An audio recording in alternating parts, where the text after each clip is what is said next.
विद्यालक्ष्मी योजना को मिली केंद्र कैबिनेट मंजूरी। एवं 10 लाख टंका पर्यंत ऋण नहीं पढ़ी पारे प्रतिभावान छात्र छात्री, खासकर जो माने गरीब श्रेणी रे अछंती से माने एहार भल फायदा उठाई पारे।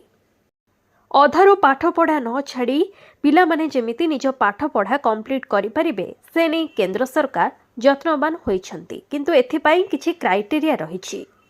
एथिरे एलिजिबल हेबा परे ही आपण एही स्कीम पाई आवेदन करि परिबे। तेबे एथिपाई आपणको ऑनलाइन रे अप्लाई करिबाकू पड़िबो। आपण मात्र 3% सुधरे ऋण पाई जिबे। एही स्कीम को नहीं डिटेल रे जानिबाकू चाहुथिले तळे दिए जाइथिबा लिंक को क्लिक करंतु एवं देखंतु संपूर्ण वीडियोटी भल लागिथिले याको लाइक करंतु एवं खूब मात्रा रे शेयर मध्य करंतु। सरकारଙ୍କ सह जड़ित एभली जरूरी अपडेट संपर्क में जानिबा पई चाहुथिले आज ही मो चैनल सह जोड़ी हुंतु और मो चैनल को सब्सक्राइब करंतु।